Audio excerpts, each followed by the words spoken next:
ଖ୍ରୀଷ୍ଟରେ ପ୍ରିୟ ଭାଇ ଏବଂ ଭଉଣୀମାନେ, ଆପଣମାନେ ଆଚାର୍ଯ୍ୟ ବିକାଶ ମସିଙ୍କୁ କେତେ ଜଣ ଜାଣିଛନ୍ତି? ଦେଖନ୍ତୁ ପ୍ରିୟ ବନ୍ଧୁଗଣ, ଏଇଟା ହେଉଛି ତାଙ୍କର ଫଟୋ। ଆଚାର୍ଯ୍ୟ ବିକାଶ ମସି, ଆପଣ ନିହାତି ଭାବରେ ୟୁଟ୍ୟୁବରେ କେବେ ନା କେବେ ନିହାତି ୟାଙ୍କୁ ଦେଖିଥିବେ। ଆଚାର୍ଯ୍ୟ ବିକାଶ ମସି, ଯିଏକି ସମସ୍ତ ହିନ୍ଦୁ ଧର୍ମଶାସ୍ତ୍ର ପଢ଼ିଲା ପରେ ଯେତେବେଳେ ବାଇବଲ ପଢ଼ିଲେ ତାପରେ ସେ ଯୀଶୁଙ୍କୁ ଜାଣିଲେ। ସମସ୍ତ ହିନ୍ଦୁ ଧର୍ମଶାସ୍ତ୍ର ପଢ଼ିକି ତାଙ୍କୁ ସନ୍ତୁଷ୍ଟ ଲାଗିଲା ନାହିଁ, କିନ୍ତୁ ତାପରେ ସେ ଯେତେବେଳେ ବାଇବେଲ ପଢ଼ିଲେ ତାଙ୍କର ସମସ୍ତ ପ୍ରଶ୍ନର ଉତ୍ତର ସେ ପାଇଗଲେ, ଆଉ ସେ ମୁକ୍ତି ମଧ୍ୟ ପାଇଗଲେ, ଅନନ୍ତ ଜୀବନ ପାଇଗଲେ, ଯୀଶୁଙ୍କୁ ସେ ପାଇଲେ। ତେବେ ତାଙ୍କର ଗୋଟେ ଇଣ୍ଟରଭ୍ୟୁ ଆଜି ଆମେମାନେ ଶୁଣିବା। ଶୁଣନ୍ତୁ ତାଙ୍କ ବିଷୟରେ, ତାଙ୍କର ସେବା କାର୍ଯ୍ୟ ବିଷୟରେ ଆମେମାନେ ଜାଣିବା। କାରଣ ଆପଣ ଯେମିତି ଥମ୍ବନେଲରେ ଦେଖିଲେ, ବିଗତ ଦିନମାନଙ୍କରେ ଏଇ ବିକାଶ ମସି ଅନେକ ଖ୍ରୀଷ୍ଟିଆନ ବିରୋଧୀମାନଙ୍କର ମୁହଁକୁ ସେ ବନ୍ଦ କରିଦେଇଥିଲେ। ଖ୍ରୀଷ୍ଟିଆନ ବିରୋଧୀ ଆପଣ ବୁଝୁଥିବେ, ଯେଉଁମାନେ କି ପ୍ରଭୁ ଯୀଶୁଖ୍ରୀଷ୍ଟଙ୍କୁ ଯେଉଁମାନେ ବିରୋଧ କରନ୍ତି, ଯେଉଁମାନେ ଖ୍ରୀଷ୍ଟିଆନମାନଙ୍କୁ ବିରୋଧ କରନ୍ତି, ଯେଉଁମାନେ ଯୀଶୁଙ୍କ ବିରୁଦ୍ଧରେ ଏବଂ ଖ୍ରୀଷ୍ଟିଆନମାନଙ୍କ ବିରୁଦ୍ଧରେ ଯେଉଁମାନେ ଉଲ୍ଟା ସିଧା କଥାବାର୍ତ୍ତା କରନ୍ତି, ସେମାନଙ୍କୁ ଖ୍ରୀଷ୍ଟିଆନ ବିରୋଧୀ ବୋଲି କୁହାଯାଏ। କିନ୍ତୁ ଏଠାରେ ଯେଉଁ ବିକାଶ ମସିଙ୍କୁ ଆପଣ ଦେଖୁଛନ୍ତି, ଆଉ ଏଇ ବିକାଶ ମସି ସେ ଲୋକମାନଙ୍କର ମୁଖକୁ ସେ ବନ୍ଦ କରିଦେଇଥିଲେ ତାଙ୍କର ପ୍ରଚାର ମାଧ୍ୟମରେ। ଏବଂ ଏଇ ବିକାଶ ମସି ତାଙ୍କର ପ୍ରଚାର ଏତେ ପ୍ରଭାବଶାଳୀ, ଆପଣ ସ୍ୱପ୍ନରେ ବି ଚିନ୍ତା କରିପାରିବେ ନାହିଁ। ତେବେ ପ୍ରିୟ ବନ୍ଧୁଗଣ, ଚାଲନ୍ତୁ ଆଜି ଆମେମାନେ ତାଙ୍କର ଗୋଟେ ଇଣ୍ଟରଭ୍ୟୁ ଆମେମାନେ ଦେଖିବା ଏବଂ ତାଙ୍କ ବିଷୟରେ ଜାଣିବା, ତାଙ୍କର ସେବା କାର୍ଯ୍ୟ ବିଷୟରେ। ଭିଡ଼ିଓକୁ ଯଦି ଆପଣ ଧୈର୍ଯ୍ୟର ସହିତ ଦେଖିବେ, ଭିଡ଼ିଓଟି ବହୁତ ଲମ୍ବା ଅଛି, ତଥାପି ଆପଣ ଦେଖନ୍ତୁ ସମୟ ବାହାର କରିକି। ଆଉ ଯେତେବେଳେ ସମୟ ପାଉଛନ୍ତି ଭାଗ ଭାଗ କରିକି ଆପଣ ଦେଖନ୍ତୁ, ଆଉ ଯେଉଁଠି ଅଟକିଛନ୍ତି ସେଇଠୁ ପୁଣି ଦେଖନ୍ତୁ, ଆପଣ ଜାଣିପାରିବେ। ତେବେ ଯଦି ଭିଡ଼ିଓ ଆପଣଙ୍କୁ ଟିକିଏ ଭଲ ଲାଗେ, ତେବେ ଭିଡ଼ିଓକୁ ନିଶ୍ଚିନ୍ତ ଭାବରେ ଲାଇକ୍ କରିଦିଅନ୍ତୁ। ମୋର ଅନୁରୋଧ, ଭିଡ଼ିଓକୁ ସେୟାର କରନ୍ତୁ ଅନ୍ୟମାନଙ୍କ ସହିତ। ଆଉ ଯଦି ଆପଣ ପାରୁଛନ୍ତି ହେଲେ ଗୋଟେ କମେଣ୍ଟ କରନ୍ତୁ, ଆମେନ୍ ପ୍ରେଜ୍ ଦ ଲର୍ଡ। ଆପଣଙ୍କ ଇଚ୍ଛା ଆପଣ କମେଣ୍ଟ କରନ୍ତୁ। ଧନ୍ୟବାଦ। जीवन क्या है?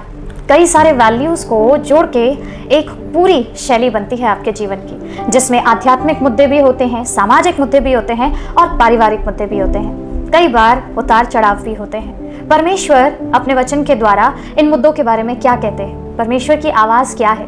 परमेश्वर के वो छोटे छोटे एग्जाम्पल्स क्या हैं जो हमें इन बातों के बारे में अपने जीवन को और ज़्यादा दृढ़ता और ज़्यादा सुंदरता से बनाने में हेल्प करते हैं, मदद करते हैं। आज इन्हीं मुद्दों को परमेश्वर की नज़र से जानेंगे, परमेश्वर के दास के साथ, जिनको हम सब जानते हैं, परमेश्वर के द्वारा ठहराए हुए दास डॉक्टर आचार्य विकास मैसी जी। आइए मिलकर के स्वागत करते हैं प्रभु के दास डॉक्टर आचार्य विकास मैसी जी का।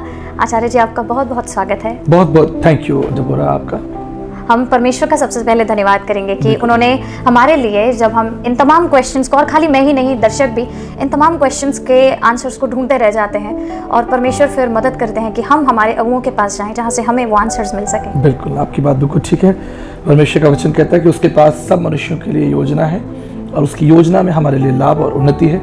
और मैं विश्वास करता हूँ कि इस डिस्कशन से परमेश्वर को महिमा मिलेगी और बहुत से लोगों को आशीष और शांति भी। आमीन। इससे पहले कि हम शुरुआत करें, एक छोटा सा क्वेश्चन जो मेरे दिल में आया, और मैं ज़रूर सोचती हूँ कि शायद कई लोग आपसे पूछना चाहते होंगे। आप परमेश्वर की इस सेवकाई में बहुत सालों से हैं और आपने कई तरीके के लोगों से मुलाकात की होगी। किस तरह से आपका जो पर्सपेक्टिव है, या आपका जो कह सकते हैं कि लोगों को देखने का नज़रिया, या फिर हम सही कहें तो मिनिस्ट्री किस तरीके से इवॉल्व हुई है इतने सारे सालों में, उस पर आप कुछ कहना चाहेंगे या कुछ बताना चाहेंगे? हम बिल्कुल, ये मेरे लिए सौभाग्य रहा कि मैंने पूरे भारत की और लगभग 100 से अधिक देशों की यात्रा की, और मैं धनवानों से मिला, गरीबों से मिला, स्टूडेंट से मिला, बुजुर्गों से मिला। ज़िंदगी एक लंबा सफ़र रही, लगभग 22 साल की सेवा रही है, और बहुत सी बातों को मैंने नज़दीकी से देखा है, और सेवा को, जीवन को, परिवार की बातों को बड़ी नज़दीकी से देखा है। और मुझे पूरा विश्वास है कि आज इस इंटरव्यू के दौरान मैं अपने कुछ एक्सपीरियंसेस, अपने अनुभव और परमेश्वर का वचन आपके साथ ज़रूर बांटूंगा। आमीन। एक क्वेश्चन जो काफ़ी सारे लोग हैं, हमें हर एज ग्रुप का इंसान आपको देखता है, आपसे सीखता है, आपको फॉलो करता है। कई लोग ऐसे हैं जो आपके पास में डिसाइपलशिप के लिए आते हैं, कई लोग आपके पास में मेंटरशिप के लिए आते हैं। आज की डेट में एक बहुत ही कॉमन वर्ड है जेंजी, जिसको हम सब बहुत ज़्यादा एक नया वर्ड और बहुत सारे नए नए भावों के साथ यार। और जब हम बात करते हैं जीवन शैली की, तो परमेश्वर का वचन और जेंजी, आप क्या बताना चाहेंगे आज जो जेंजी आपको देख रहे होंगे? जी बिल्कुल, देखिए अभी पिछले दिनों में एक मीटिंग में था और छोटे बच्चे वहाँ पर मेरे साथ थे, और मैं कहता हूँ कि इस जीवन में जब आप शुरुआत कर रहे हैं, आपकी उम्र जब बढ़ रही है, आप जेंसी हैं, आप छोटे बच्चे हैं, बालक हैं, आप जवान धीरे धीरे हो रहे हैं, बढ़ रहे हैं और संसार की सब बातों को सीख रहे हैं, उस समय मैं सोचता हूँ कि सबसे बड़ी जो भूमिका है वो माता पिता की भूमिका है, परिवार के अगुओं और बड़ों की भूमिका है, और साथ में ये बच्चों के लिए विशेष रूप से जो युवा बच्चे हैं, जिनको हम टीन्स भी नहीं कह सकते, हम युवा बच्चे कह सकते हैं, छोटे बच्चे जिनकी उम्र 10 साल, 8 साल, 12 साल, उनके लिए बहुत ज़रूरी है कि जीवन की हर बात में, जीवन को समझने के लिए, चाहे वो उनकी हेल्थ हो, चाहे वो एजुकेशन हो या कोई भी बात हो, उनके मन में कोई प्रश्न हो, अपने माता पिता का सहारा लें, क्योंकि सबसे बड़ी ब्लेसिंग उनके लिए जो है वो उनके माता पिता है। बिल्कुल। और जब हम बात करते हैं आजकल के माहौल की, चाहे एक आदमी हो, औरत हो, बच्चा हो, बुजुर्ग हो, किसी भी तरीके के लोग हों, टेंशन, मेंटल स्ट्रेस कहीं ना कहीं बहुत हावी हो गया लोगों के ऊपर। लोग बोलते हैं मैं स्ट्रेस्ड हूँ, कुछ बात होती है आई एम स्ट्रेस्ड, छोटा बच्चा बोल जाता है मैं डिप्रेशन में हूँ। तो जब परमेश्वर के वचन से आपको ऐसे लोग मिलते हैं, तो आप सबसे पहले उन्हें क्या बताते हैं जब बोलते हैं मैं स्ट्रेस्ड हूँ या ऐसे ऐसे प्रॉब्लम्स चल रही हैं? देखिए ये विषय बहुत बड़ा विषय है, लेकिन बाइबल में एक जगह लिखा है कि अभिलाषा गर्भवती होकर पाप को जन्म देती है। जो स्ट्रेस है, जो थकान है जीवन में, वो परमेश्वर की ओर से नहीं है।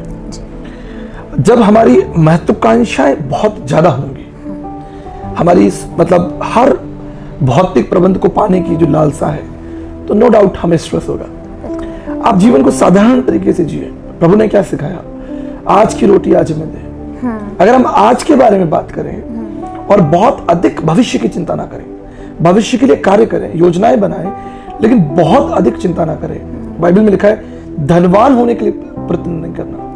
जब धनवान होने की महत्वाकांक्षा आपके अंदर होगी, तो निश्चित आपको स्ट्रेस होगा। आपको बड़ा पद पाने की लालसा होगी, आपको स्ट्रेस होगा। आपको दूसरों से आगे निकल जाने की जो है महत्वाकांक्षा होगी, आपको स्ट्रेस होगा। तो किसी को दिखाने के लिए या बहुत बड़ी बड़ी महत्वाकांक्षाओं के लिए आप मत जिए। ऑर्गेनिक, जैसे जब हम भोजन की बात करते हैं, तो आजकल एक वर्ड है ऑर्गेनिक, प्राकृतिक तरीके से जो भोजन है, ये नहीं कि केमिकल डाल के उसको फटाफट बड़ा कर दिया जाए। तो एक ऑर्गेनिक जीवन होगा जो परमेश्वर ने हमें शिक्षा दी है, जो संस्कार, जो मूल्य हमारे माता पिता दे रहे हैं, एक आनंद का जीवन होगा, तो आपको स्ट्रेस नहीं होगा। जब आपको दूसरों की चिंता होगी, आप दूसरों को अपने से बेहतर समझेंगे, आपको स्ट्रेस नहीं होगा। आप दूसरों के लिए प्रार्थना करेंगे, आपको स्ट्रेस नहीं होगा। जब आप सेल्फ सेंटर्ड होंगे, अपने बारे में सोचेंगे, अपनी उन्नति के बारे में सोचेंगे, दूसरों से आगे निकल जाने के बारे में सोचेंगे, आपको स्ट्रेस होगा। This is the main reason for this stress. Very true. और आपने एक बहुत प्यारी बात कही, जैसे मैं हाईलाइट भी करना चाहूँगी कि दूसरों को अपने से बेहतर समझिए। हम अपने आप को ही बेहतर, सुपीरियर समझने लग जाते हैं और कॉम्प्लेक्स में कहीं ना कहीं चले जाते हैं। मेरे एक मित्र हैं जो आरटीओ में, रोड में ट्रांसपोर्ट वर्कर हैं, तो बता रहे थे कि अधिकांश जो एक्सीडेंट होते हैं, सड़क पर जो एक्सीडेंट होते हैं, वो रेस लगाने के कारण होते हैं। जब एक व्यक्ति दूसरे व्यक्ति से रेस लगाता है, तो उनमें से एक की जो है वो दुर्घटना की संभावना बढ़ जाती है। जिंदगी में किसी से रेस मत लगाइए। आपको मालूम है आपको कितनी रोटी चाहिए, आपका पेट कितनी रोटी चाहता है, उतनी रोटी आप खाइए, दूसरे को भी खाने दीजिए। जब आप किसी के साथ कंपटीशन करते हैं, बहुत सी समस्याएं आपके पीछे हो लेती हैं। आप दूसरों को दिखाना चाहते हैं, दूसरों से जीत जाना चाहते हैं, और आप, जैसा मैंने कहा कि वो जो ऑर्गेनिक स्वाभाविक जीवन है, उसे छोड़कर बहुत बातों में उलझ जाते हैं। तो फिर ये तो होना ही है। बिल्कुल सही बात है। कई बार लोग कहते हैं खुशी ढूंढ रहे हैं, आनंद ढूंढ रहे हैं, और उसके लिए वो हॉलीडेज का प्लान करते हैं, वेकेशंस पे जाते हैं। कई लोगों को आप देखेंगे वो अपने वीकेंड्स पर अपने घर में नहीं रहते, उनको आदत ही नहीं है कि वो वीकेंड्स पे घर रहें, क्योंकि मंडे टू फ्राइडे एक आम इंसान की लाइफ ऐसी होगी कि हम काम करेंगे, सैटरडे हमें खुद का टाइम चाहिए, मी टाइम चाहिए, या वो प्लेजर चाहिए, या वो आनंद कह लीजिए, खुशी चाहिए। तो वो इंसान अपना एस्केप ढूंढता है। और आज की डेट में मैंने देखा है, चाहे कोई भी शहर हो, इंसान अपना मी टाइम, अपना आनंद, कहते हैं मेरे मी टाइम में मेरा आनंद छुपा है। तो क्या बाइबल इस मी टाइम के बारे में ये बताती है कि इस मी टाइम को इस तरीके से मनाना चाहिए, या बिब्लिकली मी टाइम क्या है? देखिए, परमेश्वर आपकी रचना को जानता है। बाइबल कहती है कि उसने दिन बनाया कि मनुष्य कार्य करे और रात बनाई कि मनुष्य आराम करे। जी ठीक है। फिर हम उसमें परिवार भी देखते हैं। जी बाइबल में मैं एक उदाहरण देखता हूं। प्रभु यीशु मसीह एक विवाह में गए। वो इस संसार में क्यों आए थे? वो तो पापियों का उद्धार करने आए थे। अपना काम करते, पापियों का उद्धार करते चले जाते। लेकिन वही यीशु मसीह अपने मित्रों के साथ या कहें शिष्यों के साथ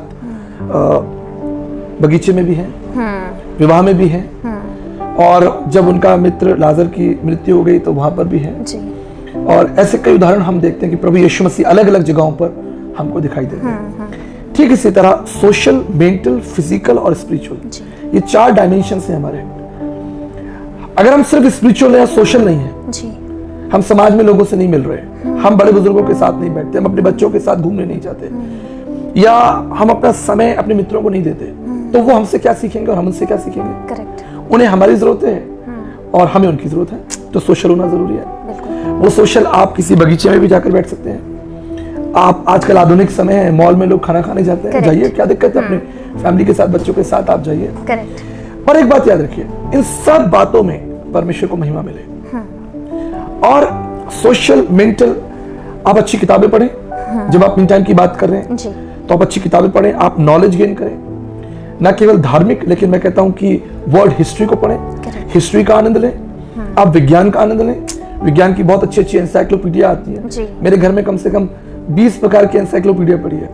मैं कभी एरोप्लेन्स के बारे में पढ़ता हूँ, मैं कभी जो है प्रकृति के बारे में पढ़ता हूँ, और बहुत सी चीजों में मैं रुचि रखता हूँ। तो मीन टाइम का मतलब सिर्फ यही नहीं है कि आप फन कैसे डिफाइन करेंगे, आप क्या शिप पे जा रहे हैं उसी को फन कहते हैं, या क्रिकेट है। तो सोशल, मेंटल, फिजिकल, स्पिरिचुअल में कई तरीके आ जाते हैं। स्पोर्ट्स अच्छी बात है, कोई दिक्कत नहीं है। You must play some kind of sports जिससे आप रिफ्रेश होते हैं। जी। मुझे थोड़ा बहुत क्रिकेट और बैडमिंटन की थोड़ी, अब तो टाइम नहीं मिलता क्योंकि यात्रा इतनी है, लेकिन when I was in college मैं क्रिकेट के प्रति और बैडमिंटन, और मैं बहुत अच्छा चेस भी खेलता हूँ। मैं बहुत अच्छा चेस खेलता हूँ। मैंने बड़े बड़े लोगों को चेस में हराया है। तो क्या हम बोल सकते हैं कि चेस का कुछ असर है जिसकी वजह से ये शार्प है आज? देखिए, मैंने कहा ना, बिल्कुल डेफिनेटली, जब आप स्पोर्ट्स करते हैं तो आपकी बॉडी फिट रहती है, आप अच्छी किताबें पढ़ते हैं तो अच्छी नॉलेज आपके अंदर आती है, संस्कार, वैल्यूज आते हैं। मैं तो बहुत सी बहनों को जानता हूँ, यहाँ तक कि मेरी माता जी या मैं और भी अपने रिलेटिव्स को, जो यूट्यूब देखकर खाना बनाना सीख गए। यू नो, तो आप जब रुचि लेंगे तो बहुत बातों में, और इसलिए पौलुस कहता है कि तू सब बातों में उन्नति करे। तो आप बाइबल पढ़ें जिससे आपके जीवन में आध्यात्मिक शिक्षा होगी, आध्यात्मिक बल होगा, निर्णय लेने की शक्ति होगी। उसके साथ आप संसार में रुचि रखें, देखें संसार में क्या क्या चीजें, विज्ञान है, दवाइयां हैं, आजकल जो है हर्बल दवाइयां हैं, बहुत सारी मेडिसिन हैं, या होम्योपैथी है। मैं स्टडी करता हूँ, मुझे बड़ा अच्छा लगता है कि कौन सी दवाई किस में काम आती है। या स्पोर्ट्स में रुचि रखता हूँ, या वर्ल्ड की न्यूज में रुचि रखता हूँ। इन दोनों हमारे देश में इलेक्शन का माहौल था, तो मैंने इलेक्शन में भी रुचि रखी, भाई क्या हमारा देश किस डायरेक्शन में। तो रुचि रखना बुरा नहीं है, लेकिन हमें ये बात याद रखना है कि हमारा जीवन जो है वो ईश्वर केंद्रित हो और ईश्वर के लिए समर्पित हो, और हम जो कुछ करें ईश्वर को ध्यान में रखते हुए करें। जी, तो कहा यह जा सकता है कि हमें हमारे आसपास जो चीजें हो रही हैं उसके बारे में जागरूक होना चाहिए। बिल्कुल होना चाहिए, रुचि हर चीज, स्वास्थ्य के बारे में जागरूक होना चाहिए आपको। आज तमाम प्रकार की पढ़ाई लिखाई है, आपके बच्चे कल को आपसे पूछ सकते हैं, आप सीनियर हो, समाज के अगुवे हो, लीडर हो, आप उनसे 20 साल आगे चल रहे हो, आपसे पूछेंगे कौन सा कोर्स करूं, किस प्रकार की स्टडी करूं, लॉ क्या है, नीट का एग्जाम क्या है, आप क्या कहेंगे? कहेंगे नहीं मुझे नहीं मालूम।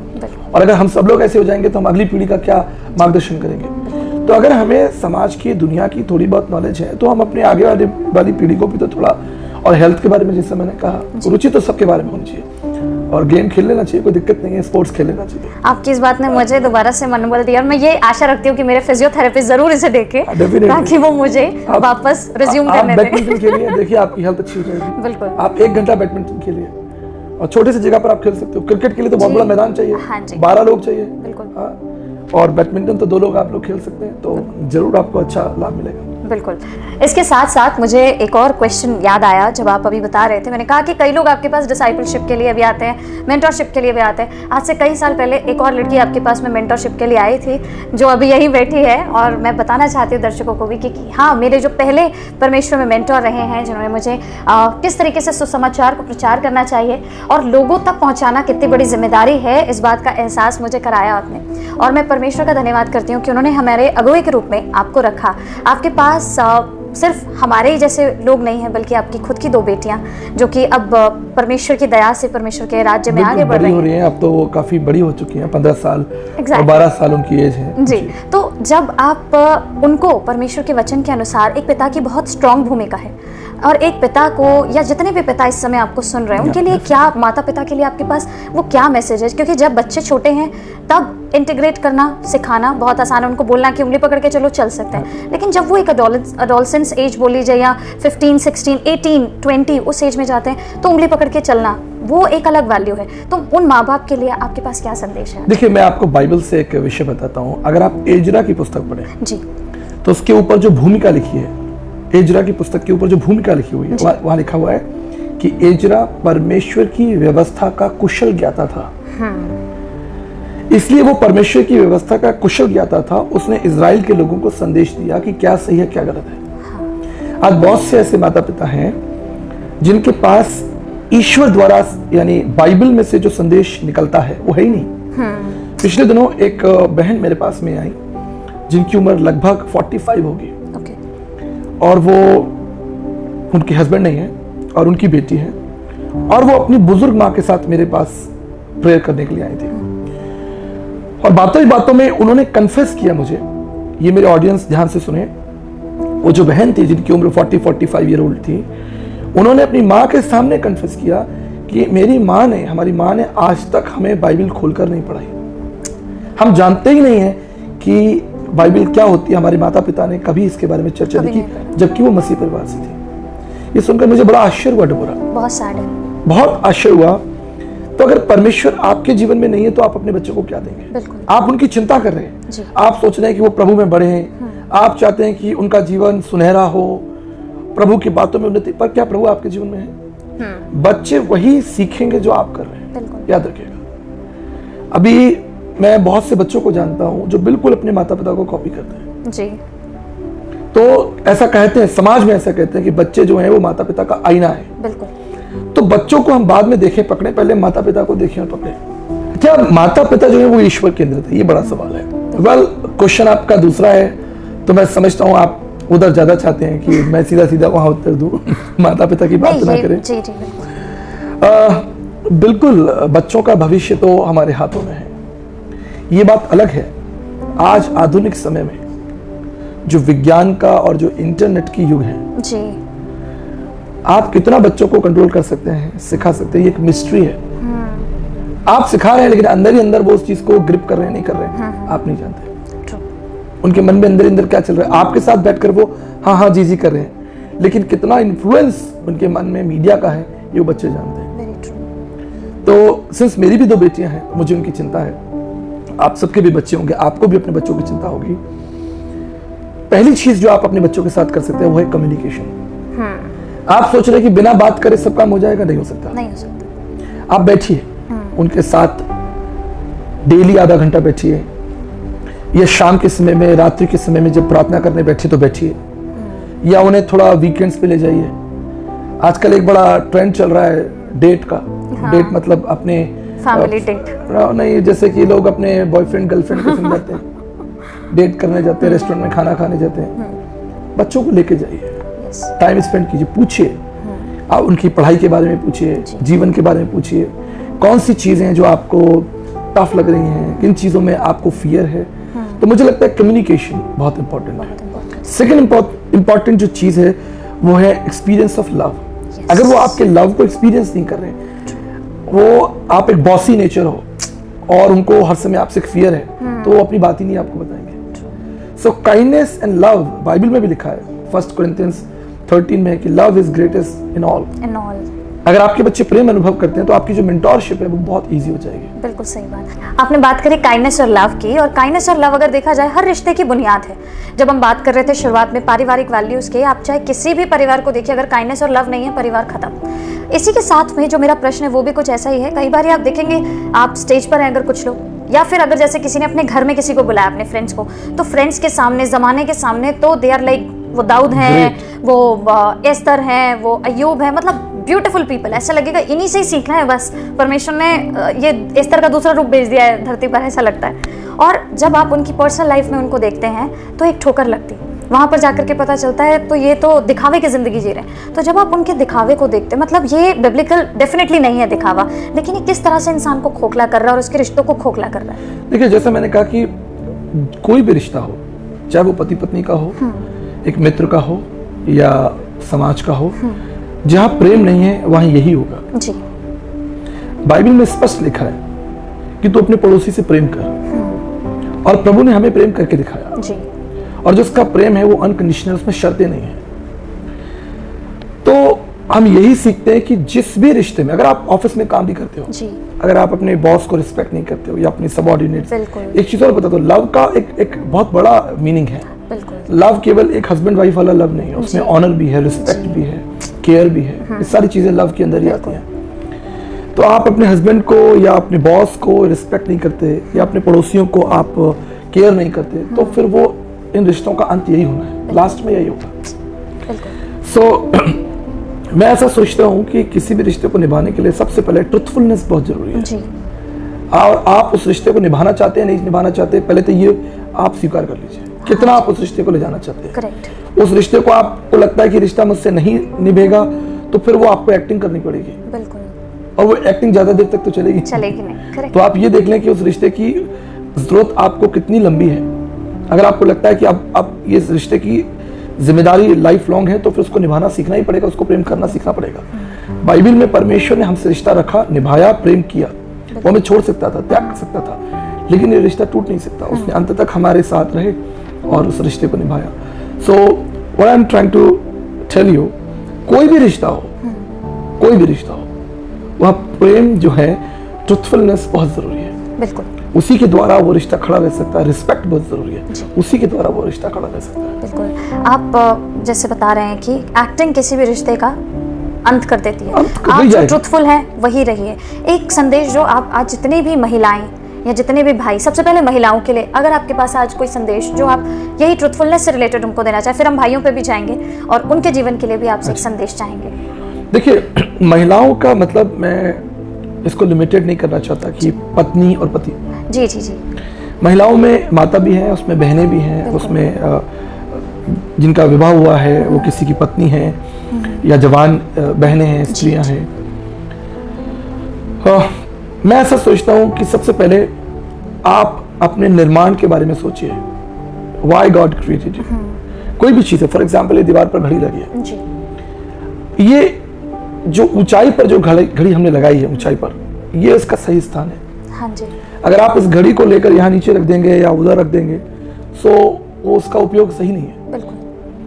तो इस घड़ी का जो उपयोग है वो ये है कि इसको बनाया क्यों गया है और इसका सही स्थान क्या है। तो सबसे पहले आपको ये जानना पड़ेगा, एक महिला के रूप में जो आपका सवाल था, उसमें सभी महिलाएं आती हैं, बहन भी आती है, माँ भी आती है, बेटी भी आती है, पत्नी भी आती है। परमेश्वर ने आपको क्यों बनाया? महिला जो है वो समाज का एक बहुत बड़ा अंग है, परिवार की एक बहुत बड़ी, मैं कह सकता हूँ कि भूमिका को निभाने वाली रोल मॉडल है, कैरेक्टर है। अगर एक महिला प्रभु को प्रेम करती है तो उसके जीवन में एक बहुत बड़ी सामर्थ होगी। आमीन। और ये शादी के बाद नहीं, मैं कहता हूँ जब, जो आपका पहला प्रश्न था, जब बच्चे छोटे हैं, बच्चे छोटे, वो लड़कियां, छोटी बच्चियां अपने पिता से प्रेम करना सीखती हैं, फिर अपने भाई से प्रेम करना सीखती हैं, फिर आगे चलकर उनकी शादी होती है, फिर अपने पति से प्रेम करती हैं, फिर वो पति का जो भाई है उसको भी एक्सेप्ट करती हैं, उस भाई की जो पत्नी है, परिवार को, पूरे परिवार को लेकर चलती है। करेक्ट। कई बार हम परिवार की जो भूमिका है वो हम बस सोचते हैं कि पति पत्नी और 2 बच्चे। परिवार की जो मेरी डेफिनेशन है, हो सकता है आपकी अलग हो, किसी और की अलग हो, मेरी जो डेफिनेशन है वो आपके माता पिता से शुरू होती है जी। अगर मैं अपने माता पिता को नहीं देख सकता, संभाल सकता, तो फिर परिवार का अर्थ क्या होगा? परिवार का मतलब माता पिता, मैं, मेरी पत्नी, मेरे बच्चे, मेरा भाई, उसकी पत्नी, उसके बच्चे, मेरी बहन, उनके पति, उनके बच्चे। कम से कम ये जो बिल्कुल ब्लड लाइन है, ये तो बहुत ही इंपॉर्टेंट है। बिल्कुल। फिर उस महिला की जिम्मेदारी है कि वो उस परिवार को कैसे बनाकर रखे। क्योंकि आप विवाह होकर एक परिवार में आए हो या आप बेटी हो, एक बड़ी भूमिका है आपकी। Very true. ये कोई साधारण सी बात नहीं। तो परमेश्वर ने वचन में क्या लिखा है? परमेश्वर का वचन कहता है कि वो महिला जो है वो एक सहायक है। करेक्ट। एक बहुत बड़ा हेल्पफुल, मैं कह सकता हूँ, कैरेक्टर है, और वो गॉड्स डिजाइन कैरेक्टर है। करेक्ट। आप समझ रहे हैं? बनाई ही ऐसी गई। परमेश्वर ने उसको वो क्षमता, वो योग्यता दी है। तो तो कल को वो किसी की बीवी होगी, किसी की बहन होगी, किसी की बेटी होगी, बहुत सारे रोल उसके होंगे। बिल्कुल। और अगर वो स्त्री के अंदर वास्तव में प्रेम है और वो परिवार को लेकर चलती है तो बहुत स्वर्ग हो जाएगा, मैं कहता हूँ। बिल्कुल। बड़ी आनंद होगी, बड़ी आशीष होगी। बहुत ही आनंदमय परिवार होगा। इसके साथ साथ एक संदेश भाइयों के लिए, क्योंकि भाइयों की भी अपनी एक महत्वपूर्ण भूमिका है लाइफ में। देखिए जबोरा, एक बात मैं आपको बताता हूँ, आज महंगाई का जमाना है। बिल्कुल। कहीं ना कहीं जो पुरुष है जी। वो एक बहुत बड़ी लड़ाई लड़ रहा है बिल्कुल। अपने परिवार को पालने के लिए। बिल्कुल बिल्कुल सच। और ये बात पुरुष जानता है। बिल्कुल। ऐसा कई बार हम सुनते हैं, देखते हैं कि माँ जो है वो बच्चे को 9 महीने पेट में रखती है, लेकिन पिता सारी जिंदगी उसको अपने दिमाग में रखता है। ये आपने बिल्कुल वही बात बोली है। बिल्कुल। माँ सोचती है कि बच्चा अभी क्या खाएगा, करेक्ट, और पिता सोचता है कि सारी जिंदगी क्या खाएगा, सारी जिंदगी क्या और कैसे खाएगा। कितना डीप। तो जैसा हमने महिलाओं के लिए बात की कि घर की बड़ी जिम्मेदारी उनके ऊपर है, घर को संभालना, परिवार को संभालना, लेकिन पिता की जो भूमिका है या पुरुष की जो भूमिका है वो कम नहीं है। बिल्कुल। बाइबल में लिखा है कि परमेश्वर ने पुरुष को आज्ञा दी कि तू इस भूमि की उपज को खाएगा, तू मेहनत करेगा। परमेश्वर ने कहा उत्पत्ति में। तो सबसे पहले मेरा संदेश तो भाई जितने भी पुरुष हैं, चाहे आप छोटी नौकरी करते हैं या आप एक बिजनेसमैन हैं, बिल्कुल, कोई भी हो, मैं आपके लिए प्रार्थना करना चाहता हूँ। Praise God. यस। क्योंकि आपके ऊपर एक बड़ी जिम्मेदारी है। बिल्कुल। आप 10 लोगों का पेट भर रहे हैं। Very true. 10 लोगों का पेट भर रहे हैं, जिम्मेदारी निभा रहे हैं, एक जिम्मेदारी के पद पर बैठे। देखिए आप जहाज में यात्रा करते हैं तो पीछे की तरफ स्टूवर्ड्स होते हैं जो आपको खाना सर्व करते हैं, जी जी। लेकिन आगे एक पायलट बैठा होता है। हाँ जी। आप जानते हैं उसके ऊपर कितनी जिम्मेदारी है? बहुत ज्यादा। उसका एक गलत निर्णय पूरा जहाज नीचे। Very true. ठीक इसी तरह पुरुषों के ऊपर बहुत बड़ी जिम्मेदारी है। जी। उन्हें घर देखना है, परिवार चलाना है, EMIs भरनी है, गाड़ी की, घर की, बच्चों की स्कूल की फीस भरनी है, घर में रोटी चावल लेकर आना है, बिजली का बिल भरना है। जैसा मैंने कहा था कि आज महंगाई का जमाना है जी। तो मेरा संदेश यह है कि आप हिम्मत ना हारें, आप बढ़ते चलें, मेहनत करें। जो प्रभु ने हमसे कहा है हमें मेहनत करनी है और मेहनत करें। निश्चित परमेश्वर वचन में लिखा है कि जो कुछ धर्मी पुरुष करेगा मैं उसे सफल करूंगा। बिल्कुल। तो अपना रिश्ता परमेश्वर से रखें मजबूत, परमेश्वर से उस शांति को मांगे, परमेश्वर से उस बुद्धि को मांगे, परमेश्वर से उस योजनाओं को मांगे जो प्रभु ने आपके लिए रखी है। यिर्मयाह 29:11 में लिखा है कि मेरे पास तुम्हारे लिए योजना है। प्रभु से प्रार्थना करें, उन योजनाओं को मांगे, प्रभु आपको जरूर मदद करेंगे। बिल्कुल सही बात है। और जैसे आज की डेट में अब ये हो गया है कि महिलाएं भी काम करने लग गई हैं। अब जो हाउस होल्ड है वो पति भी संभाल रहा है, पत्नी भी संभाल रही है। अब वो पार्टनर्स बन गए। तो कभी कभी होता है कि थोड़ा तुम कर लो, थोड़ा मैं कर लूँ, थोड़ा ऐसा ऐसा चलता है। तो जब ये चीज़ें चलती हैं तो कहीं ना कहीं फ्रस्ट्रेशन भी आती है। कहीं ना कहीं जिस तरीके से एक पति अपनी पत्नी को ट्रीट कर रहा है उसके कुछ एस्पेक्ट्स चेंज हो जाते हैं। एक पत्नी जिस तरीके से उसे अपने पति की आज्ञा माननी चाहिए या उसकी इज्जत करनी चाहिए वो चेंज हो जाती है। उसे लगता है तो मैं भी घर में काम कर रही हूँ, मैं भी तो पैसे दे रही हूँ। तो वो ईगो दोनों का क्लैश होता है और उसे लगता है कि तुम मेरे अधीन रहो वो, और वहाँ से फिर शुरू होता है मारपीट।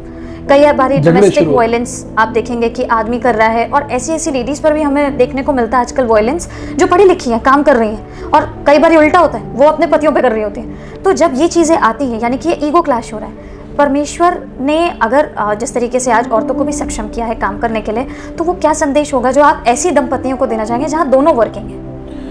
देखिए ये जैसा कहा कि हर एक केस अलग हो सकता है। बिल्कुल। मान लीजिए कोई एक IPS ऑफिसर है जी, और पूरे जिले का जो है समस्या जो है क्राइम देखना, उसको संभालना है कि भाई कहाँ क्या झगड़ा चल रहा है, क्या आतंक मच रहा है। हाँ। कितनी बड़ी जिम्मेदारी है, क्योंकि वो एक उस पद पर बैठा है। पर वहीं अगर कोई एक छोटा व्यापारी है, वो अपनी दुकान के अंदर बैठा है, तो उसे तो अपनी दुकान देखनी है। सही बात है।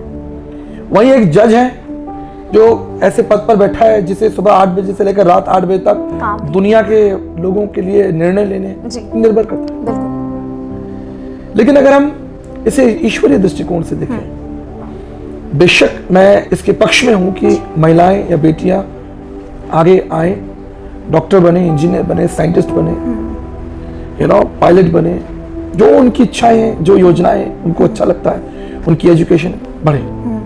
लेकिन मेरा एक सवाल है जी। हम इससे बार बार पति पत्नी के रिश्ते पर ले आते हैं। करेक्ट। आप एक डॉक्टर हो, बिल्कुल आप अपने पिता को कैसे ट्रीट करोगे? उतनी ही इज्जत से, उनकी वजह से ही तो डॉक्टर चाहे है। आप कितने बड़े डॉक्टर हो, करेक्ट, इंजीनियर हो, साइंटिस्ट हो, करेक्ट, आपके पिता के प्रति जो आपकी इज्जत है वो कभी कम नहीं होगी। बिल्कुल बिल्कुल आपके भाई के प्रति नहीं होगी, कभी नहीं होगी, नहीं होगी। या आपके घर में कोई और बुजुर्ग हैं, दादाजी हैं, करेक्ट, तो ये कंपटीशन पति के लिए क्यों आ जाता है? वहीं क्यों आता है? Exactly, that's the question. Yes, अगर कोई स्त्री, कोई महिला ऊंचे पद पर है, अच्छा पैसा कमा रही है, तो जो इज्जत वो अपने पिता को देती थी या देती है 1 लाख रुपया कमाने के बाद में भी, करेक्ट, क्या वही इज्जत वो अपने पति को नहीं दे सकती? बिल्कुल सही बात है, सिंपल सी बात है। बिल्कुल, देखिए, स्त्री के लिए पिता, पति और भाई, और अगर वो विवाहित है तो उसका पुत्र, बेटा। हम बेटे का एक्चुअली एग्जांपल देना भूल गए। अगर वो 1 लाख रुपया महीना कमा रही है तो बेटे को कैसे संभालती है? बिल्कुल सही। प्यार करती है, इज्जत देती है, उसकी चिंता करती है। लेकिन कंपटीशन, जेलसी नहीं होती, नहीं होती वहां पर। वो पति के साथ ही क्यों होती है? क्यों? क्योंकि वो अपना बेसिक नेचर भूल रही है, जो परमेश्वर के वचन में लिखा है करेक्ट, कि तू अपने पति का आदर करना। यस, अगर आप बेसिक स्ट्रक्चर ही खराब कर दोगे, ये घर है, इसकी नींव हिला दो, तो आपकी ये सारी डेंटिंग पेंटिंग, ये एसी, लाइट, पंखे, बिजली सब नीचे करेगा। करेक्ट, तो ये परमेश्वर की आज्ञा है। परमेश्वर कभी किसी को सलाह नहीं देता, ये परमेश्वर की आज्ञा है कि तू अपने पति का आदर करना। यस, मैं एक चीज ऐसा मानता हूं, ये मेरा व्यक्तिगत मानना है, एक पति मेहनत करेगा, वो अपनी पत्नी के लिए सब कुछ करेगा अच्छे, अगर वो उसको प्यार करता है। करेक्ट, कोई नशेड़ी है, वो एक एक्सेप्शनल एग्जाम्पल हो गया, करेक्ट, जी, ईद का चांद वाली बात हो गई, या once in a blue moon वाली बात हो गई, कोई कठोर व्यक्ति होगा। लेकिन अगर कोई व्यक्ति, पुरुष जो है, वो अपनी पत्नी से प्रेम करता है, तो सब चीजें उसके ला के रखेगा, करेक्ट, उसे अच्छे से अच्छा कपड़ा देगा, उसे घुमाएगा, ले जाएगा, उसकी चिंता करेगा। लेकिन इसके विपरीत ऐसा कई सर्वे में देखा गया है, अगर कोई स्त्री कमाने लग जाए तो वो सोचती है कि मैं तो अब कमाने लगी हूं, मैं तो, मुझे तो फ्रीडम हो गई है ना, शायद धीरे धीरे वो लव डिसअपियर हो जाता है, वो रिस्पेक्ट, किसी केस में, मैं सबके लिए नहीं कह रहा, जी, बिल्कुल, क्योंकि हम केस स्टडी कर रहे हैं, केस से फर्क है, हर कोई अलग अलग, हर कोई अलग है। तो ऐसा देखा गया है कि कोई स्त्रियां, महिलाएं अगर अच्छा पैसा कमा रही हैं तो वो सोचती है कि हमें हस्बैंड की जरूरत नहीं है, तो वो फिर परमेश्वर के बेसिक स्ट्रक्चर के साथ खिलवाड़ कर, उन्हें आवश्यकता ही नहीं है। बिल्कुल, तो जैसे आप अपने पिता को इज्जत देते हो, अपने आप भाई को इज्जत देते हो, अपने बड़े बुजुर्गों को इज्जत देते हो, ऐसे ही आप 1 लाख या 5 लाख रुपया कमाइए, बिल्कुल, अपने हस्बैंड को रिस्पेक्ट दीजिए। बिल्कुल, और मैं तो कहता हूँ ये तो बहुत अच्छी बात है। आप अगर 1 लाख 2 लाख रुपया महीना कमा रही हैं, अच्छा कमा रही हैं, तो जो जिम्मेदारियां घर की वो जल्दी पूरी होंगी, बिल्कुल, और आप एक अच्छे घर में रह पाएंगे, अच्छी सुख सुविधाएं आपके पास में होंगी। तो आप पार्टनर बनिए, अच्छी बात है, लेकिन अपने बेसिक स्वभाव को मत भूलिए जो प्रभु की ओर से हमको दिया गया। Correct, correct. तो बेसिकली आप पार्टनर बनिए, कंपेटिटर्स मत बनिए, आप एक दूसरे को बनाइए, एक दूसरे के डेवलपमेंट कीजिए, एग्जैक्टली, एक दूसरे को कॉम्प्लीमेंट कीजिए, कंपटीशन मत कीजिए, कंपटीशन मत करिए, क्योंकि वो आपके राइवल नहीं है, वो परमेश्वर के द्वारा दिए गई एक ब्लेसिंग है। पति के लिए पत्नी, माता के लिए आप कह सकते हैं बच्चे, क्योंकि हमें खाली परिवार को एक ही रिश्ते में सीमित नहीं रखना, उसकी एक ब्रॉडर डेफिनेशन है, जैसे आचार्य जी ने हमें बताया। और हम कंपेटिटर्स नहीं हैं, हम एक दूसरे को कॉम्प्लीमेंट देने के लिए परमेश्वर ने एक बेसिक स्ट्रक्चर बनाया, तो उसके नियति के अनुसार हम चले। डेबोरा, मैंने बहुत से सेमिनार देखे पति पत्नी को, मैरिज सेमिनार। अच्छा जी, मैंने बहुत से पढ़े हैं, कराई भी हैं। अच्छा। और किताबें भी मेरे पास में भी हैं। आपने कभी कोई सेमिनार देखा कि how to love your parents? अभी कोई तक बुक देखी आपने? नहीं, how to take care of your siblings? नहीं। तो बार बार परिवार की एक गलत भूमिका प्रस्तुत की जा रही है। परिवार केवल पति पत्नी और बच्चे नहीं है, करेक्ट, वहां से आरंभ होता है, करेक्ट, क्योंकि परमेश्वर ने पति पत्नी को बनाया, उसके बाद वो रिश्ते बनते चले गए, तो वो रिश्ते ऐड हो रहे हैं ना, करेक्ट, उसकी ब्यूटी बढ़ रही है। बिल्कुल। लेकिन अभी क्या हो रहा है, परिवार का मतलब सिर्फ सोचते हैं लोग, मैं, मेरी पत्नी, 2 बच्चे, हम सब कुछ छोड़कर अपने बुजुर्ग माता पिता को त्याग दें, अपने भाइयों को त्याग दें, अपने भाई के परिवार को त्याग दें, वहां जिम्मेदारी को देखे ही नहीं, और अपने बच्चों को लेकर अमेरिका लंदन शिफ्ट हो जाएं, और हम आराम से ठंडे ठंडे एसी चलाकर बढ़िया पिज्जा खाएं और अपने बच्चों के साथ टीवी देखें, एंजॉय करें। That's not a family. That's not a family. आप जानते हैं, जब जरूरत होगी तो आप अपने माता पिता को ढूंढेंगे, बिल्कुल। जब आप बीमार होंगे तो आपका भाई दौड़ कर आएगा, बिल्कुल सही, जो आपको हॉस्पिटल ले जाएगा, लाइन में खड़े होकर आपके लिए पर्चा बनाएगा। सही बात है। तो परिवार की, मैं ऐसा सोचता हूँ, तमाम दर्शकों को मैं ये इस संदेश के द्वारा, जैसा मैंने कहा, ये मेरी व्यक्तिगत सोच है, अगर ये आपके ऊपर लागू नहीं होती तो कोई बात नहीं, कोई बात नहीं, आप इसको छोड़ सकते हैं। हर किसी की डेफिनेशन। मेरी डेफिनेशन ये है कि ये माता पिता से शुरू होता है। बाइबल में लिखा है तो अपने माता पिता का आदर करना। यस। और अगर आपकी पत्नी है, आप उसके माता पिता का भी आदर कीजिए, मतलब आप अपने इन लॉज का आदर कीजिए। बिल्कुल बिल्कुल। ठीक इसी तरह अगर आप विवाह होकर घर में आई हैं जी। तो ये आपकी पूरी जिम्मेदारी है कि जो इज्जत मान सम्मान आप अपने माता पिता को देते थे, वही इज्जत मान सम्मान आप अपने सास ससुर को दें। Very true. तब परिवार बनेगा। Very true. अगर आप सोचते हैं कि सिर्फ आप अपने पति को देखते रहें, उसकी सैलरी उसे लेके घूमते रहें, खाते पीते रहें, मस्ती करते रहें, और आपके सास ससुर और आपके पति के भाई बहन वो मरे, वो जंगल में जाए, उनका भला ना हो, वो बहुत गलत है। ये ईश्वरीय परिभाषा नहीं हो सकती। करेक्ट। प्रभु प्रभु ने क्या कहा, देखिए उत्पत्ति की पुस्तक में पति पत्नी थे, लेकिन निर्गमन उसके 20 अध्याय में प्रभु ने क्या कहा, अपने माता पिता का आदर करना। यहां तक कि यीशु मसीह जब क्रूस पर थे, when he was dying, yes. जब उनके अंत का समय आया है, उन्होंने अपनी मां के लिए पत्रोस से कहा कि ये तेरी मां है। आप समझ रहे हैं, जिम्मेदारी उठाई। तो ये परिवार की ब्रॉडर डेफिनेशन है। करेक्ट। तो ये फैमिली सेमिनार पति पत्नी का ही नहीं होना चाहिए, बल्कि दुनिया को, जवान बच्चों को, मैरिड कपल को ये भी जानना चाहिए how to take care of your in laws. अपने इन लॉज को आप आदर दीजिए, उनकी सेवा कीजिए, तब एक अच्छा मजबूत परिवार आपका बनेगा। आपने ये जो बात बताई उसी से मुझे एक और चीज़ याद आती है। आप ट्रैवल करते हैं, आप जाने ही ट्रैवल के लिए जाते हैं क्योंकि आपकी ट्रैवलिंग मिनिस्ट्री, और हम देखते हैं कि आपके वीडियोस में आप बहुत हाई फाई लोगों के साथ में हैं, तो आप खेतों में भी, तो आप किसानों के साथ में रोटी भी खा रहे हैं, आप बड़े बड़े लोगों, मंत्रियों के साथ में बैठे हैं। आज की डेट में इंडिया में एक बहुत बड़ा चैलेंज है, जब भी हम किसी को ये बोलते हैं ना, हम आपके लिए दुआ कर दें, प्रार्थना कर दें, कहते हैं आ गए कन्वर्ट करने के लिए, आ गए हमारा धर्म परिवर्तन करने के लिए, जबकि मसीहत पर प्रभु यीशु मसीह धर्म परिवर्तन के लिए आए ही नहीं थे। तो आप आज जितने लोग देख रहे हैं उनके लिए इस बात को क्या कहना चाहिए, क्योंकि आज की डेट में प्रार्थना कर देंगे यही एक बहुत बड़ा क्वेश्चन बन गया है। देखिए ये बहुत बड़ा सवाल है जी। इसके लिए मुझे अलग से आधा घंटा चाहिए। जी जी। लेकिन चूंकि आपने सवाल इंटरव्यू में रख दिया है, तो जी। मेरी जिम्मेदारी है कि इस पर मैं अपने विचार रखूं। जी जी। डबोरा, एक बात याद रखिएगा, सोते हुए व्यक्ति को आप जगा सकते हैं, बिल्कुल। पर जो सोने का नाटक कर रहा हो आप उसे नहीं उठा सकते। बिल्कुल सही बात है। जो सो रहा हो वास्तव में आप उसे कह सकते हैं भैया उठो, 5 बज गए, ऑफिस जाना है, स्कूल जाना है, काम पे जाना है। सही बात है। 7 बज गए, उठो, हाँ। काम पे जाना है, आपकी ट्रेन है, बस है। जी। पर जो सोने का नाटक कर रहा हो नहीं उठा सकते। नहीं उठा सकते। ठीक इसी तरह आज जो व्यक्ति ईश्वर से प्रेम नहीं रखता, उसकी आध्यात्म में रुचि नहीं है, वो आपकी प्रार्थना को ग्रहण नहीं करेगा, क्योंकि वो आध्यात्मिक है ही नहीं। जैसे चुंबक चुंबक को खींचता है, लोहे चुंबक को उनकी एक प्रकृति है। एक आध्यात्मिक, जैसे शराबी को खींचता है, बिल्कुल ठीक है, एक संगीतकार को खींचता जी। है। तो अगर कोई व्यक्ति ईश्वर में रुचि रखता है तो वो उसके साथ संगति करेगा। पहली बात। दूसरी बात, प्रभु यीशु मसीह यहूदी थे, उन्होंने पूरी बाइबल में किसी यहूदी धर्म का प्रचार नहीं किया। बिल्कुल। यीशु मसीह का जन्म इजराइल में हुआ, रोम में नहीं हुआ, इंग्लैंड में नहीं हुआ। तो गलत इंफॉर्मेशन भी जो मीडिया में पास हो चुकी है, गलत है वो। गलत इंफॉर्मेशन, बिल्कुल। उसके द्वारा रुकावट है। बिल्कुल। या दूसरे शब्दों में कहूं कि ये प्रोपेगेंडा फैलाया गया है। यस। ये प्रोपेगेंडा है। क्योंकि मैं बाइबल का छात्र भी रहा हूं और दर्शन का भी छात्र रहा हूं। जी। दर्शन में लिखा है प्रेम धर्म का मूल है, पाप मूल संताप, जहां दया वहां धर्म है, जहां क्षमा वहां आप। जहां प्रेम है, जहां दया है, जहां क्षमा है, वहां परमेश्वर है। और प्रेम, दया और क्षमा का समीकरण प्रभु यीशु मसीह, वो जीवित है, मृत्यु पर जीवंत है, इसलिए हम उसके नाम से प्रार्थना करते हैं। और लाखों करोड़ों लोग, ऐसा नहीं है जो लोग नेगेटिव हैं वो केवल 5% है। बिल्कुल। पर इस भारत के अंदर लाखों करोड़ों अरबों लोग प्रभु का आदर करते हैं, प्रेम करते हैं। पूरे विश्व के अंदर उसकी महिमा, उसके गीत गाए जाते हैं। तो ये बड़ा विषय है, मैं इसको, क्योंकि समय की सीमा है, बस मैं आपसे यही कहना चाहूंगा, आप अपना काम कीजिए।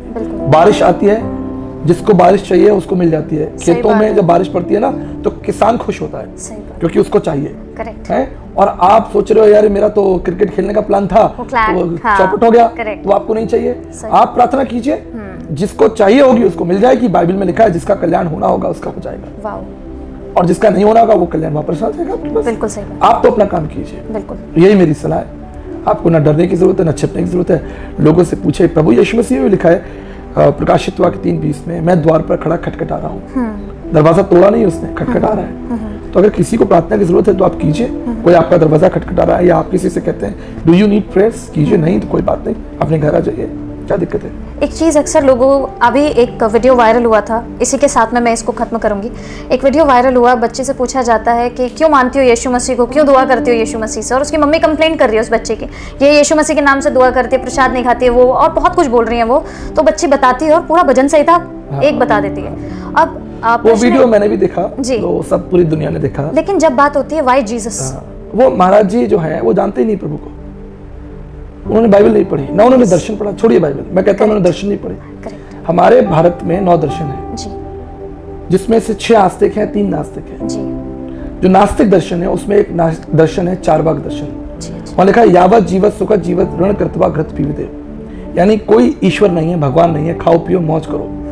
कहा हमारे भारत के 9 दर्शनों में एक दर्शन है जहां पर ईश्वर नहीं है, उसके बारे में उस व्यक्ति को ऋषि कहा गया, ऋषि चारवाक कहा गया। मैंने दर्शनों का जिक्र किया इसलिए आपको बता रहा हूं। जी। तो भारत का दर्शन तो बहुत व्यापक है, विश्व कुटुंब के नमा विश्व को लेकर चलने वाला दर्शन है। अगर कोई चीज विश्व के किसी कोने से किसी समाज के लिए, मनुष्य के लिए अच्छी है तो सबके लिए अच्छी है। तो प्रभु यीशु मसीह, आपने पढ़ा ही नहीं प्रभु के बारे में, आप पढ़ लो तो आप जानोगे। जिसकी महिमा स्वामी विवेकानंद कर रहे हो जी, जिसकी महिमा डॉक्टर सर्वपल्ली राधाकृष्णन जी ने की हो, आप उसका विरोध कैसे कर सकते हैं? महात्मा गांधी ने उनकी महिमा गाई है जी। आप भारत के तमाम तत्वदर्शियों को उठाकर देखिए, राजा राम मोहन राय, ब्रह्मपाद उपाध्याय, नारायण वामन तिलक, पंडित धर्म प्रकाश शर्मा जी, साधु सुंदर सिंह, पंडिता रमाबाई जैसे आचार्य जयप्रकाश जी जैसे महान तत्वदर्शी जिन्होंने दर्शन का अध्ययन किया, उन्होंने प्रभु की महिमा लिखी है, महिमा गाई है। तो इस तरीके के जो बाबा हैं उन्हें कुछ पता नहीं, उन्होंने क्योंकि दर्शन का अध्ययन कुछ किया नहीं। वो तो ऐसे अभी पिछले दिनों वीडियो आया था कि आप जो है पत्ता लेकर जो है वो लगा दीजिए तो आप पास हो जाएंगे, पास हो जाएंगे। तो ये हमारे भारत देश में चल रहा है, बिल्कुल। पर हम ऐसे लोगों के लिए सिर्फ प्रार्थना ही कर सकते हैं, बिल्कुल सही बात है। क्योंकि हम जानते हैं कि जो हमारा विश्वास है प्रभु में वो सत्य, पूरे विश्व ने यीशु को स्वीकार किया है, पूरे विश्व ने। आप दुनिया के किसी कोने में चले जाइए, किसी शहर में चले जाइए, किस दुनिया के, China, Africa, New Zealand, Burma, Turkey, Spain, Sri Lanka, Holland, Poland, कहीं चले जाइए, दुनिया के हर एक गांव के अंदर, शहरों के अंदर प्रभु की महिमा है। बिल्कुल। तो ये तो वो लोग हैं जिन्हें ना तो बाइबल पता ना दर्शन पता, बिल्कुल सही बात। इसलिए वो ऐसी बातें, भ्रामक बातें समाज में कह देते हैं और उनसे इनको पॉपुलैरिटी मिल जाती है, वो ट्रेंडिंग हो जाता है, वो ट्रेंडिंग हो जाता है, और वो ट्रेंडिंग ज्यादा दिन चलता नहीं। बिल्कुल सही बात है ना। जो सत्य है वो सनातन के लिए है, जो असत्य झूठ है वो पल भर का है। आपने कुछ ही मिनटों में हमारा और हमारे दर्शकों का आज व्यापक तरीके से कहें तो सही मायनों में परमेश्वर की बताई हुई लाइफ के बारे में हमारा जो एक नज़रिया है उसको और ज़्यादा ब्राइटन किया है, उसके लिए आपका बहुत बहुत धन्यवाद। लेकिन दर्शकों, एक बहुत ही अच्छी चीज़, जब तक पूरा सत्य ना पता हो आप किसी निष्कर्ष तक मत पहुंचिए, क्योंकि जैसा आपने बताया, तुम सत्य को जानो, सत्य तुम्हें आज़ाद करेगा, यही बाइबल कहती है। और परमेश्वर यीशु मसीह का नाम लेना कन्वर्ट करना नहीं है। इस भ्रम से बाहर निकलिए, इस असत्य से बाहर निकलिए। और जिस तरीके से आचार्य जी ने बताया, अगर आप सच में जानना चाहते हैं दर्शनों के बारे में और कुछ जानना चाहते हैं तो स्क्रीन पर आ रहे ईमेल पर ज़रूर हमें रिप्लाई करिए। अगर आपके पास कुछ प्रश्न है आचार्य जी के लिए तो आप स्क्रीन पर आ रही डिटेल्स को फॉलो करके अपने क्वेश्चंस को पोस्ट कर सकते हैं, ताकि आचार्य जी खुद आपके प्रश्नों का उत्तर दे सकें। इसके साथ साथ हम आपका धन्यवाद करते हैं। लेकिन इससे पहले कि आप लोगों से विदा लें, हमारे पास एक इंटरेस्टिंग सेगमेंट है आपके लिए, एक छोटा सा सरप्राइज है जिसे हम रैपिड फायर राउंड कहते हैं। और उसी के साथ फिर हम आज के शो से आपको बोलेंगे कि हाँ आज के लिए हुआ। Thank you. तो आप तैयार हैं? बिल्कुल, मैं कोशिश करूंगा। ओके, थोड़े क्वेश्चंस ऐसे हैं तो आपको फटाफट आंसर देना होगा। मैं पूरी कोशिश करूंगा। ठीक है। समाज या सत्य? ऑफ कोर्स सत्य। आपका पसंदीदा खाना? मटर पनीर, चावल, राइस और मटर पनीर। ओके, आपका फेवरेट हॉलिडे स्पॉट? या मैं कह सकता हूँ न्यूजीलैंड। आपकी फेवरेट कंट्री? या Bharat, number 1। Favourite biblical character? Of course बहुत सारे कैरेक्टर हैं, लेकिन अगर एक कैरेक्टर की बात की जाए तो मैं पौलुस को पसंद करता हूँ, संत पौलुस को। आपके फेवरेट बाइबल वर्स? भजन संहिता 146:5, धन्य है जिसका भरोसा यहोवा परमेश्वर पर है। वाओ। ऐसी कौन सी बुक है जिसने आपका नजरिया बदल दिया? या बाइबल, ऑफ कोर्स, पूरी जिंदगी, पूरी लाइफ ट्रांसफॉर्म कर दी भाई। ट्रू। सब कुछ बदल दिया, मतलब बाइबल नंबर 1।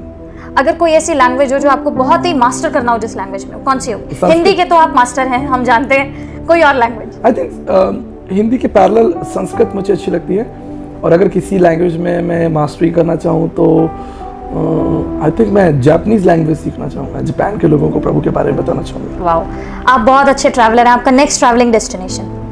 यहाँ से कहीं, हाँ, अगला जहाँ पे आप जा रहे हैं? मैं आज जो है रात को हांगकांग जा रहा हूँ। वाओ। और अगर आपकी जीवनी लिखी जाए, ऑटोबायोग्राफी, तो उसका टाइटल क्या होगा? या बिल्कुल लिखे आप, एक था विकास। एक है विकास भी लिख सकते हैं। अगर भविष्य में लिखेंगे तो फिर एक था विकास ही हो जाएगा। अगर बाइबल के किसी कैरेक्टर को आपने उससे मुलाकात करनी हो, तो वो कौन सा होगा जिससे आप डीप कॉन्वर्सेशन करना चाहेंगे? ये बड़ा टफ क्वेश्चन है भाई, क्योंकि वहाँ तो 10,000 लोग हैं भाई, एक तो बढ़कर एक पे।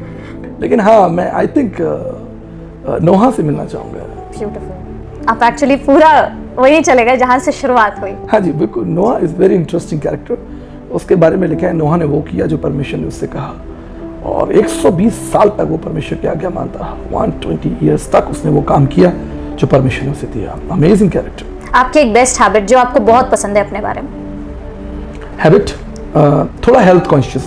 Very good. हेल्थ को लेकर थोड़ा मैं पॉजिटिव रहता हूँ और कोशिश करता हूँ मैं वही चीज़ें खाऊं जो मेरे लिए ठीक हो। Very good. एक सुपर पावर जो आप चाहते हैं कि आपके जीवन में हो, अगर चूज करने का मौका है? हाँ, अगर ऐसी कोई सुपर पावर है तो फिर मैं थोड़ा चिड़ियों के समान आसमान में उड़ने की कोशिश करूंगा, फ्लाइंग करूंगा, पूरे उड़ते हुए पूरे संसार को देखें। अमेजिंग। वाओ। एंड वो भी ट्रैवल से ही रिलेटेड? वो भी ट्रैवल से रिलेटेड। ट्रैवल प्रभु ने मुझे कहा, मैं तुझे दूर दूर देशों में भेजूंगा, जाति जाति के लोगों में मैं तुझे, तो वो मेरे लिए प्रतिज्ञा है, प्रभु ने कहा है।